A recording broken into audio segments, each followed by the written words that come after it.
Okay, I have 3:05, so let's get starting. Hey folks, great welcome to you. Thanks for joining our session. I think you're going to thoroughly enjoy this. We have got a world-class guest coming on here, Craig Currim. He's coming over from Transmit Security, where he's the Global VP of Customer Solutions, Technical Services, Systems Engineering. I think that almost covers the entire company, though, doesn't it? You know, what's left, right? I mean, you know, the animal experimentation wing or something like that. I don't know. But Craig's got over 20 years of experience architecting complex security infrastructure solution.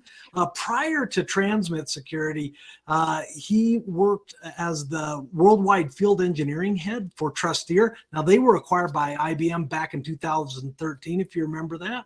Before that, Craig's held leadership positions at Citrix, Zscaler, Silver Peak, Exodus Communications. So a ton of industry experience. But one thing I thought was pretty cool is you had 4 years with America Online, where you helped build out and design the original AOL backbone.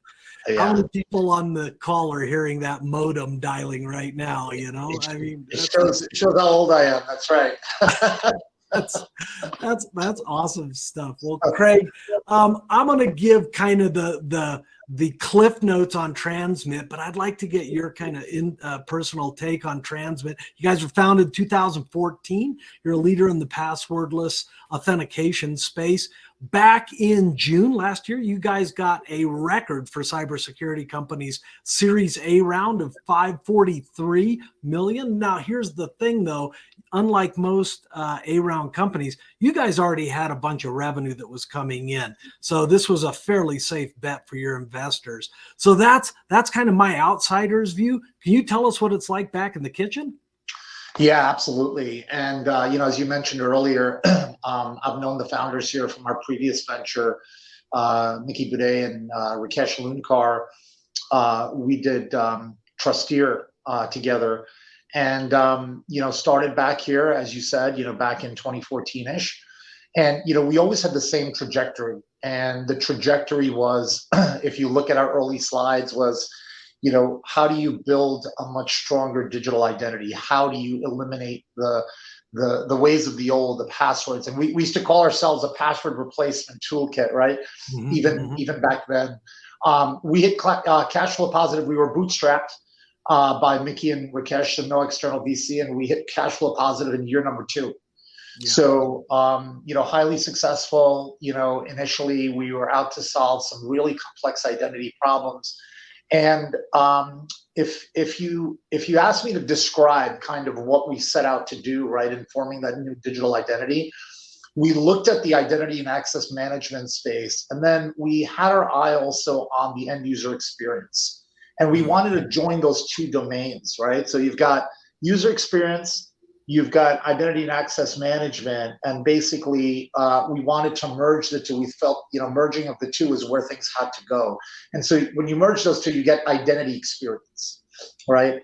And we knew kind of where this would go, and that, you know, bringing us to a world where you had a much stronger and better way to prove identity, but at the same time, make the experience really great for the end user and make things usable, right? Mm-hmm. Which is where we find ourselves today in using this word passwordless.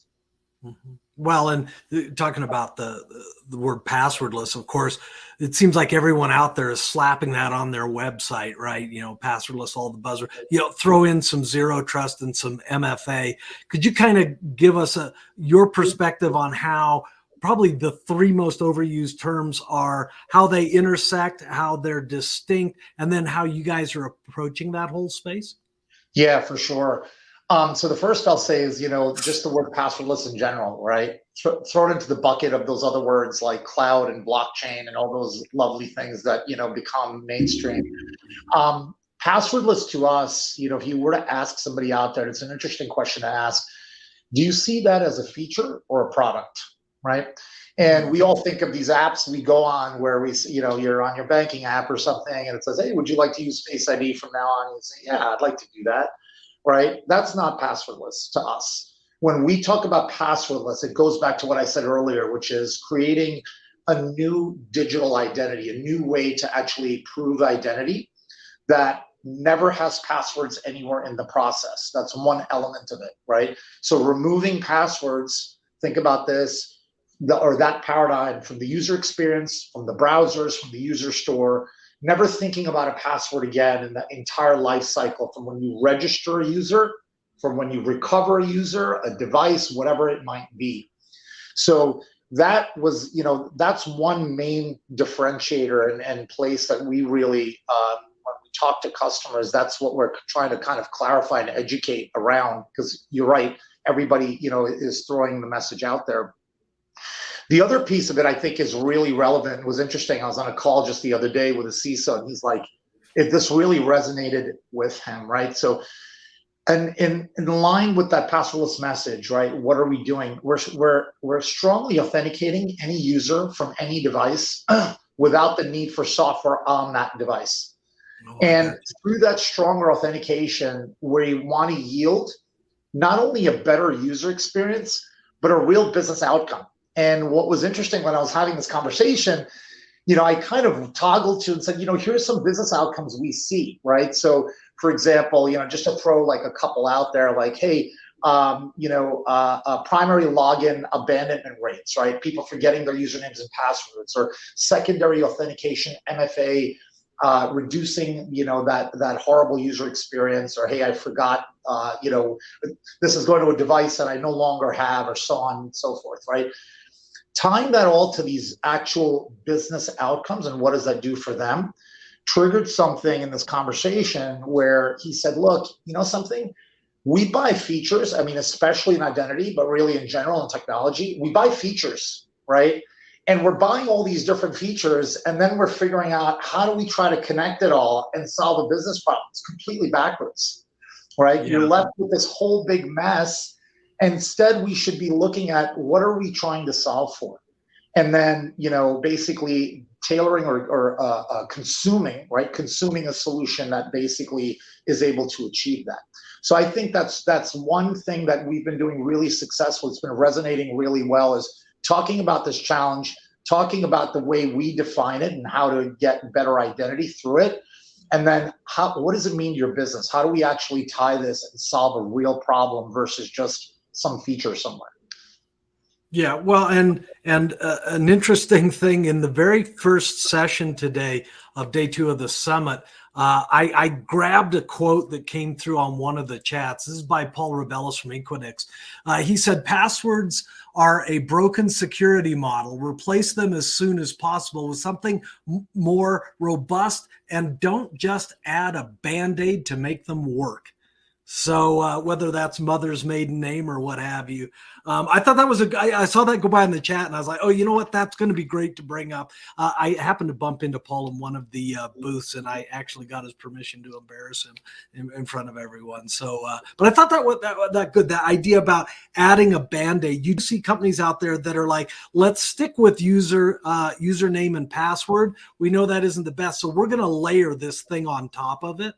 How exactly is that different from what you guys are doing? Yeah, it's a super relevant point. And I use, when I talk about this, I talk about my kind of cracked foundation example, where you're trying to build a house, and you've got a brick, and that's your password solution, right? It's flawed, it's cracked, and so you're thinking, hey, I'll just layer stuff on top and I'll make it stronger. And I'll put an OTP on top, right? So it's a second factor. Well, that's flawed too. That can get intercepted, and that can get phished, and all these other things, right? And so what ends up happening is you get this false sense of security, and you're really not doing anything more to get closer to the identity. You're just adding more friction to the end user. And by the way, they can all be compromised. So the way we're looking at it is saying, look, let's forget all that. Let's not think about layering, things on top of a bad foundation. Let's talk about going right from the start, like laying a new foundation, but doing it in such a way. We can talk a little bit about this, because one of the things that when we talk about this new way of doing identity, one of the big questions I get asked is, okay, but how do I get there from here, right? Mm-hmm. Which is a whole kind of another, it's interesting conversation. But the way we're talking about it is, there's so much that's happened and transpired over the last few years, and I guess we'll touch on some of this, but new standards, technology has changed, our devices have changed. There's so much more that's become accessible to us, and we need to look at a way to solve for this problem so that right from the start, you're not laying that cracked brick. You're using a different type of mechanism that's stronger, easier for the user to actually operate, and something that the user is very familiar with, right? And that has multiple factors like biometrics right off the bat, right? What's that going to give you? Well, a much better snapshot of who's coming in the door right up front. Not only will it yield a much stronger way to start, or identify that user, but also giving them a better experience, because you're not going to have to provide all those layers as you keep going and keep challenging them again and again and again and again, only creating for a worse experience for them. So we're looking at it foundationally, but at the same time, how do you transform? How do you get from here to there? That part is super important as well. And when you're looking for new technology that does this, you have to consider that piece as well. Well, you mentioned about being stronger foundationally. Now, there's certainly a number of different standards and kind of community groups out there and consortiums that are trying to tackle this, like FIDO2 and WebAuthn. How exactly do you guys view those types of organizations? What power do they bring, like force multiplier power, but also what gaps are out there? How do you see that? Yeah, it's a great point. So, FIDO2 and WebAuthn are on everyone's radar. Why? Because they're good, they're strong, they provide so much benefit. And by the way, with broad acceptance, with FIDO1 or FIDO, you really didn't have that level of acceptance. It was much harder to utilize. You had other lower level protocols and things you had to integrate with. With WebAuthn, it's essentially exposed and accepted now by the major operating systems, by the major browsers, and it's become a standard, right? The beauty of FIDO, of course, is that it uses a much stronger mechanism to authenticate the user, in that there's no secrets going over the wire. There's no password or passphrase or one-time passcode. They're all password-based, right? It actually uses PKI framework and key infrastructure to do validation, which is excellent. Now, it's great that it's widely accepted. It's wonderful that it's stronger, but there are gaps, to your point, right? It's in being more secure, it's also rigid. So for example, when you use the protocol and you have different applications within your infrastructure, the actual FIDO registration process is specific to a namespace. So if you have, app1.mysite.com and you have app2.mysite.com, if you register an authenticator on app1, it won't be known by app2. Okay. Mm-hmm. So there's gaps like this that go on. There's gaps around recovery. There's gaps around key management. These are all things that, in all the strengths the protocol and the standards bring, you would have to solve for all of those gaps, at the application layer, and really do a lot of work. And so what we bring to the table is, not only do we utilize, so that it makes the integration process very, very simple, we utilize all those standards, but we've solved for all those gaps. So you get this much more holistic approach, utilizing a very secure standard without having to do all the heavy lifting, all the complex work, and actually getting something that you would never be able to do using the standards alone. Well, you mentioned kind of the app 1 and app 2. I think most enterprises nowadays, you could even almost extend that into cloud 1 and cloud 2, and my on-prem and some stuff in a colo. How exactly do you span across that, not just multiple cloud, but multi-cloud environment? How do you get synchronized identity? How do you get that transference of authentication? How are you guys tackling that? Yeah, so this is something we're seeing quite often, and it's actually seen in so many different environments, right? In a multi-cloud environment, for sure, but even within an organization where you have acquisitions happening and you have different ways that they're trying to federate identity, right? They use IDPs or identity providers to do that, right?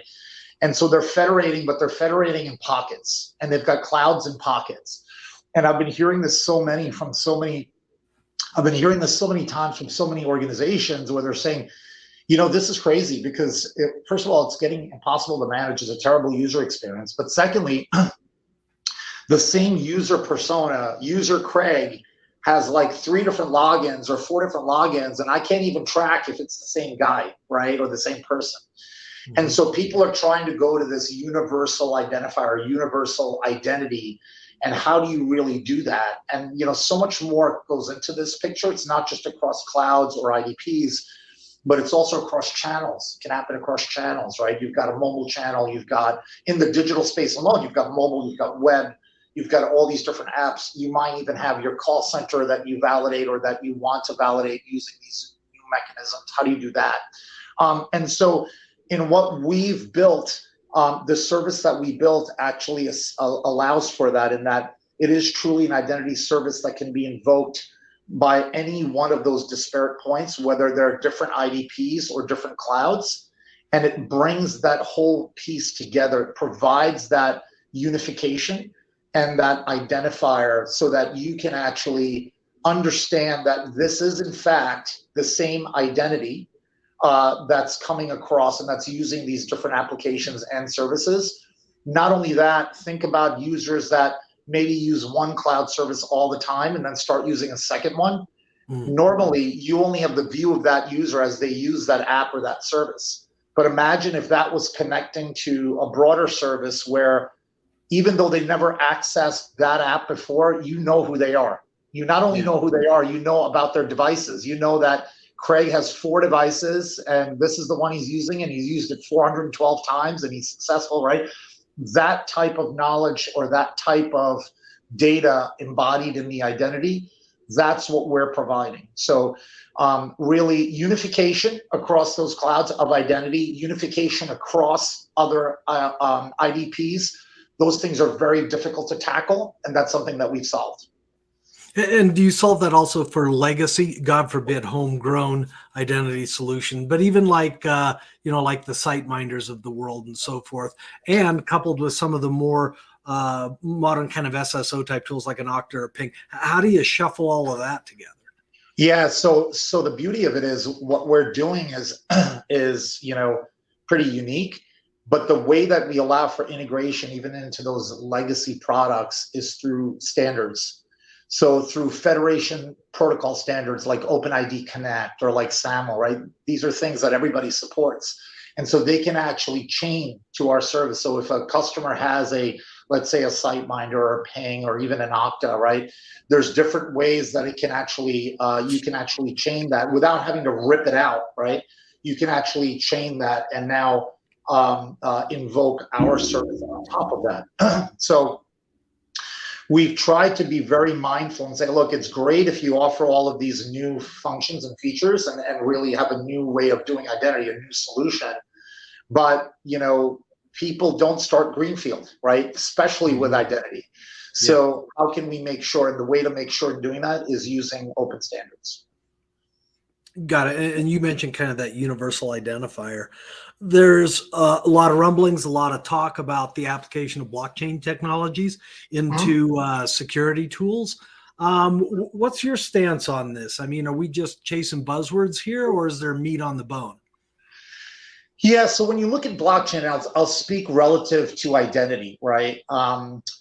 You first look at blockchain. I don't want to give everybody a lesson on blockchain, but what is it? It's a decentralized, ledger with, immutable data, right? And it works really, really good for transactional type of applications, right?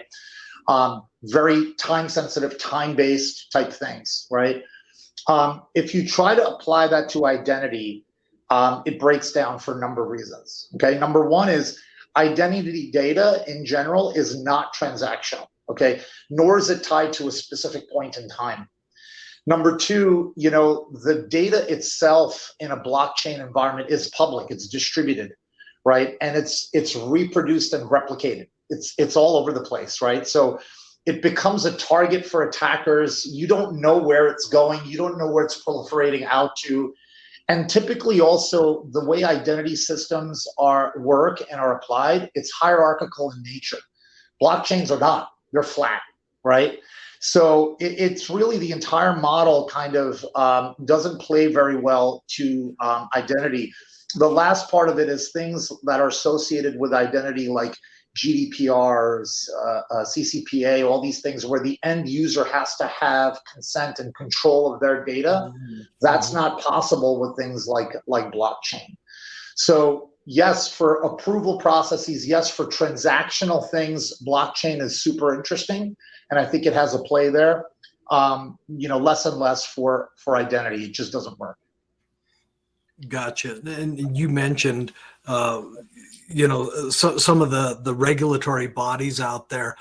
Certainly the security world has got a lot of its own self-policing and self-organizations and consortiums. We're starting to see more and more regulations creep in. Do you think we're going to see a body that jumps in, other than kind of these little point regulations, that starts to govern and control identity, much like the control of personal information? Do you think that's coming our way?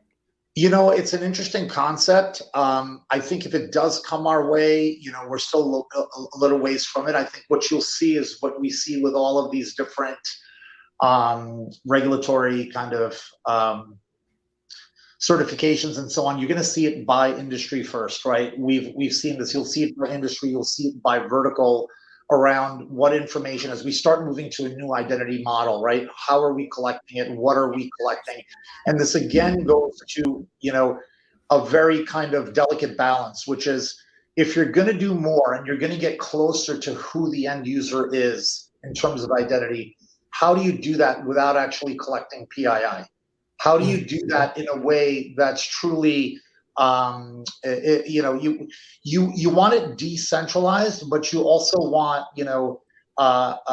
you want it to work so that it's processed by multiple parties, in that you've got data from one party, but actually as it's being consumed and applied by the business that is actually trying to prove that identity, that's where it's all assembled and put together, right?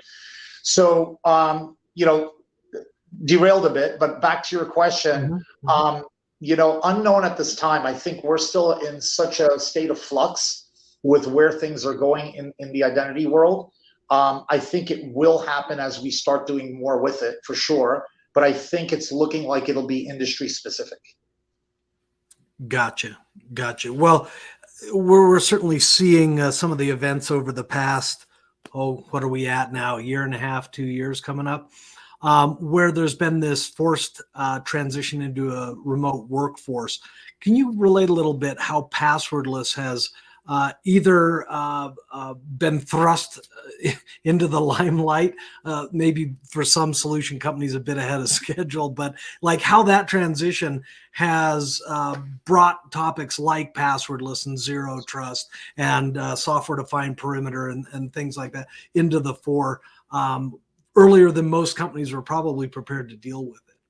Yeah, I think it's happened across the board. So workforce is definitely one, but I think in general, right, since the last 2 years with what's going on in the world, and we're doing so much more remotely, working from our homes, buying from our homes, consuming things digitally, right? It's just become a new world out there, and everything has been accelerated with respect to how we prove identity, not just from a security perspective, but definitely using the business and saying, how are we going to enable better business this way? So I'll give you an example. We have a very large retailer that used to allow for guest checkout, right? You'd fill up your cart, and they're actually a client of ours, and they would allow for, just checking out without signing in. Now, you can have an account there for sure. And once all this started happening, and they wanted to essentially gather more information, they wanted to get more background on, who's buying what, so that they could market to them, so that they could do a bunch of different things and know their customers better, because you're not in the store, you're not coming in at all. So how do they increase attach? How do they get better business or get more business from you while you transact online? So they started enforcing login. Okay, guess what they got? So it was a username and password. They got more than 50% abandonment because people said, oh, I don't remember my password. I'm not going to do that whole reset thing. In fact, I don't even remember my damn username, right? So I'm going to just go elsewhere, right? So this is driving a lot. It's not just, the security aspect of it. It's usability, it's user experience. It's actually improving the whole end-to-end process. Certainly for remote workforce, it's a big thing. Certainly for things like contractors that are coming in, we're seeing a lot on that front as well. High costs to maintain passwords, complexity, all of those things, all accelerated, massively. And simplification, right? Just making that much easier for users to use, to consume, and to operate. So you brought up an interesting point here that apart from security, the user experience is actually enhanced, which could even enable faster and one would assume larger transactions on the business side. Could you walk us through, okay, we're a user here, we're going to a site that's using Transmit. What would my experience be versus the regular type in your username password? What would that look like? Yeah, I would actually, if it's possible, and I'll talk about it first, but I would love to actually show you guys. And I think I can here if I'm able to. Can I share out my screen? Yeah, I think so. I think the little TV with the slash through it at the bottom, I think is how you know what? It's not going to let me unless I reboot the machine because it's telling me open system preferences. So I don't want to do that. No. Okay.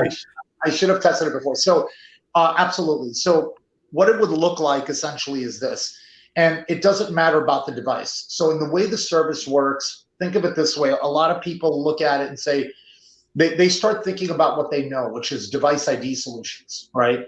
Hey, my device and I've registered this device and, I can come in, and I can use that device in some way. So the first thing to tell you is that in the way the service works, not only do we allow for this, no more passwords, but we can clearly identify a user and allow them to build a portfolio of devices underneath that user identifier that they can use. Now, why is that important? And I think this is a really important point that I wanted to touch on. Transmit is focused in customer identity and access management, the CIAM world. When you look at workforce, the problems are very distinct and different, okay? You have a smaller group of users or a finite group of users. You have many applications, right? But more importantly, for user experiences, if you're an employee there, you're an employee there, and you will do what I'll tell you you need to do, right? You will download this app. You will use this device. Like, you're working there. You don't have a choice. On the CIAM side, however, it's completely different. Like, think about how many devices we all have. My wife has like 3 devices. Okay, she's got an iPad, she's got an iPhone, she's got a Mac, she's got all these devices. So the first thing is the way the product works is it doesn't matter which device you use. Okay, and we have a way that we can actually link all of them. So that's a really important point. Now the user experience when you come in, and we can actually share some links after this on Vimeo that people can access. As an example, if you're on a desktop, you can click, login. So you hit the login button and you don't specify anything. You don't even specify a login identifier. Why? Because if that has been registered already, the service captures all of that. It automatically invokes the biometric on the device if it has one. If it doesn't, there's other mechanisms that we use, but let's just say this has one. It'll invoke the biometric. The user will use their Touch ID or their Face ID. If it's Mac, we'll engage those. Again, all through FIDO, right? We're using standards for that piece of it because it makes sense. But then we're using everything else we have in the back to fill all those gaps. And you're logged in. It's as simple as that. Like the video I have to show you literally takes 25 seconds. Click login, touch my finger on the sensor, and boom, I'm in, right? On a mobile device, the very same. Click login, use my Face ID, what I use 120 times a day to unlock my phone, and I'm logged in. So think about that. For me, it's super easy. I'm coming in right off the bat with MFA, right? The first factor is the device. The second factor is the biometric, right? So right off the bat, I'm coming in with MFA. And not only did I not have to use a password, right? Remember, this is an identity solution. I didn't put in an identifier either, which is something really amazing. When people see the video, they're like, "Oh, that's great. You used a biometric." No, but look, I didn't put in a username either, because the service is doing that for you. That's that identity. That's that model we're going towards. And that's what I said earlier, that this is not a feature. This is a product. Got it. But by the way, this has sparked a couple questions coming in on chat. One of them says, do you eliminate the need for Captcha? Yes. So think about this, right? If you think about things like what Captchas are doing, it's all about credential stuffing and bots and so on, right? Why does that happen? Because you have passwords, right? So if you don't have passwords and you're securely tying the identity of that user to a biometric, which invokes a PKI process specific to that device, okay, things like Captchas are not needed anymore, right? Things like credential stuffing attacks are not possible, or not possible anymore. There's no password to put in or a username to put in. So great question. Absolutely, we alleviate the need for Captchas. And another one came in and says, then how do you handle compromised biometrics? So it's a good question, right? When you say compromised biometrics, think about what we're doing, right? We're not storing the biometric at all. We're leveraging the FIDO standard, and we're leveraging biometrics on the device. So how do you compromise a biometric? For those of you that don't know, devices now have secure enclaves and secure elements on board. It's a whole separate security subsystem. So when you talk about compromising a biometric, you're talking about somebody taking my iPhone away from me, knowing my passcode, re-registering the whole thing, enrolling their biometric, which would change the key as well, okay? So it's really not something you can do over the wire at all. You'd have to physically take my device. And, that's something that, if you look at how biometrics are being used today on the device, it's probably the most secure mechanism, even more secure than a token. So that's what we're utilizing. We don't take the biometrics. We don't store them. We're using the security elements and strength of the devices now, along with the protocols to validate that. Got it. So let's say that I'm a large enterprise out there. I've got some legacy systems out there that are using username password. We've acquired 2 other companies, and they use something totally different. And one of our competitors just got a CNN headline because they just got breached, and our folks are freaking out. And so we've decided, hey, we're going passwordless. Let's just protect ourselves a little bit. Where do you start in a situation like that? Yeah. So, and this is something we go through with every customer. It makes sense, right? Because you've got to move folks over, and this is like any other new technology. It's better, it's easier, but it's different. So how do you get people there? So the first is all about education and enablement. How do you walk people through? And there's so many different ways we work with our customers, providing that online messaging, the proper experience. But the way the service gets registered, there's a one-time registration that doesn't happen with Transmit. It happens with the organization. So let's say I'm your organization X. You subscribe to the service, okay? Now I come in as a user, and you want to switch me, to passwordless. There's 2 scenarios, right? One is phasing me in and giving me the option. The other is, the fire drill, which you said, which is like, hey, I've been compromised. You need to get on this, or I'm not letting you in, right? So you can take either path. But how it works is when you engage the service that first time, again, it's all engaged through open standards. So your application will call the service. What the user will see on their device is a prompt to use their biometric. And what's happening at that point in time is the service on the back end is doing some unique stuff where we're using FIDO, we're grabbing keys off the device, we're fingerprinting the device, and so on. And we return a unique identifier back to you, the organization, not the end user, back to you. Now, Okay. what you'll do in that one-time process is you will validate the persona. We don't know it's Craig. Like Transmit doesn't know it's Craig. Transmit knows it's X12345. They release that identifier to you, the organization, and then you would run a process.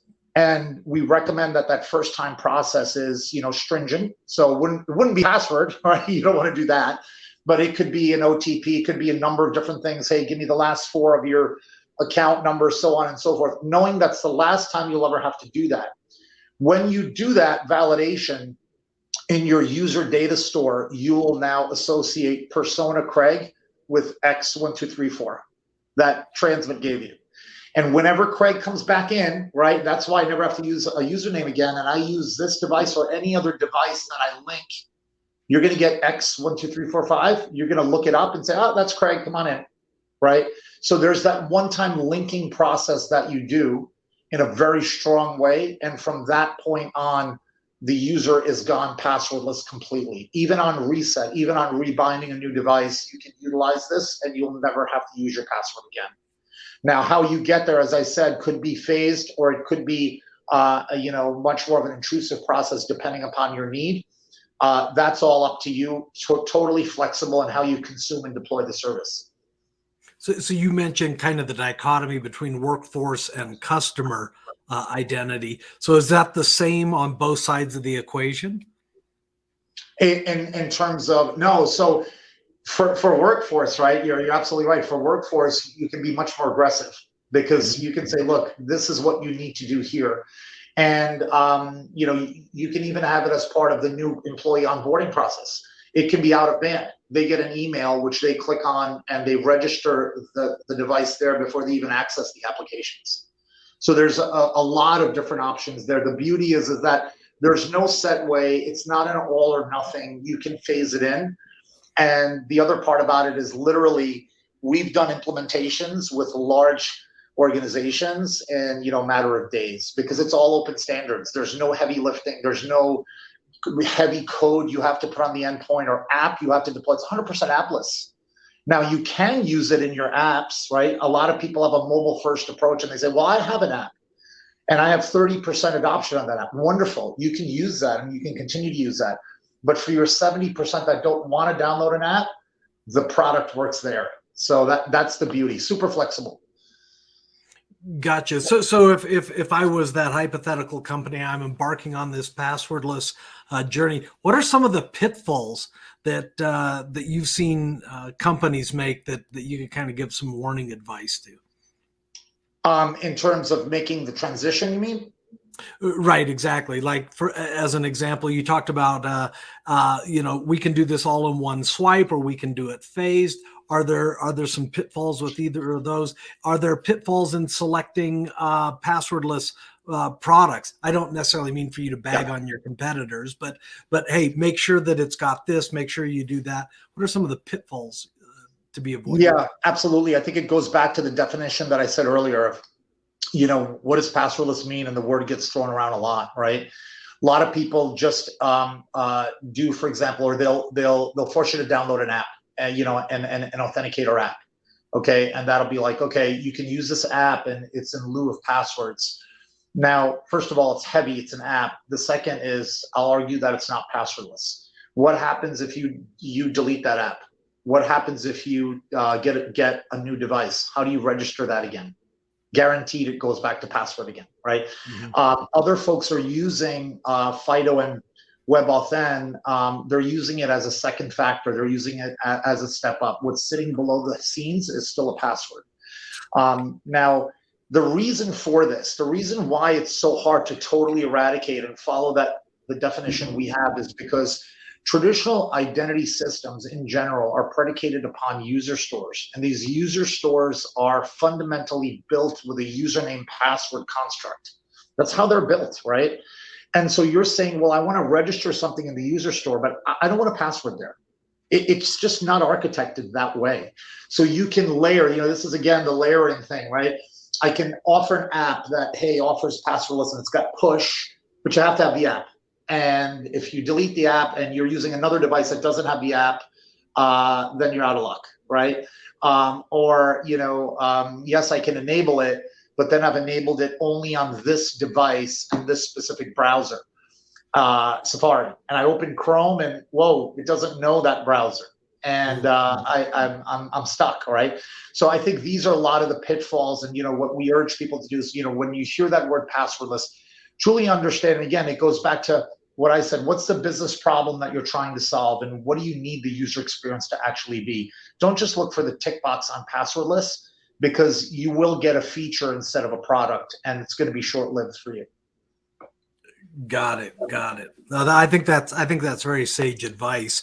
If I am a customer out there, am I viewing a passwordless solution like yours as a budgetary add-on, or can I add on a product to help me with the passwordless, and I get to get rid of spend on some other type of product? From a budgetary point of view, how does that work? Yeah, we're seeing the latter, right? We are seeing that, and I think it'll happen over time more. And I'll give you some examples, right? So this whole, again, layered approach where you had a password in the front door, so you let people in, and you had this password thing, and then you had hard tokens deployed, right, as that layered approach on top. They're expensive. Hard token, soft token, all of those things are like super, super expensive, just to deploy, just to manage, just to recycle when people lose them, or customers go away, whatever it might be. So there's a lot that just from simple things like that, replacement, or kind of not using those technologies any longer, and being able to use this as a service, and having it all self-service. So the direct cost is no more of those tokens. There are also indirect costs, which can be calculated very easily. Things like calls into the help desk or call center because of stuck passwords. Those are expensive, right? And they're a terrible user experience. So what if you made it more self-service, where I was able to re-register on my own, or I didn't have to call the call center because there's no password to forget, right? So we're seeing huge benefits there, huge reductions there. The other thing is also with what we called, and you mentioned it earlier, with the whole zero trust thing, and all of this. It was like we did all this orchestration on the back end, right? We looked at all these signals, we looked at all these different things. There were other products that went there, device ID products. We had to use this whole kludge of all these products. And if you have something that does this properly, that builds that identity properly, does the new identity establishment, the mapping, device mapping, you can consolidate and you can eliminate all of that, because those are all point products anyway. Remember, you were buying features before. Now you're buying that solution, right? So that's what we're starting to see. And my prediction is we're going to see that more and more. We're going to actually have real numbers that are very significant as people deploy this more. Well, this kind of brings up an open-ended type of a question. Is when do you think we'll see the last password log off? That's a great question. Well, considering passwords were developed when, I guess they first went out in, I guess, the late 60s, right? In fact, the person that created password just passed away a few years ago. Look, I think it'll be different for different industries again. I think it's going to be accelerated. I've already talked to financial organizations that said that internally they've set goals where they want to completely delete passwords from their database in the next 2 years, like super aggressive goals, right? So I think it'll be by industry. I think you'll see a major shift over the next 2 to 5 years for sure. We're seeing it happen super rapidly. Things like, what we've seen in the last 2 years, much more being done online, going online, more use of cloud services, and things of that nature. It's so interesting. Another person told me, they're like, so many of these cloud services, they don't have good identity stacks. They don't have good ways to actually do identity. So I think all of that is going to accelerate this massively. But, I think we'll see, a major, kind of exponential change in the next 2 to 5 years for sure. Wow. Well, hey, I'd like to just really thank you. And I got to believe a lot of the folks that have joined us today are like me. And as soon as we disconnect from this session, you'll think of the 58 questions that you were supposed to ask that you forgot to.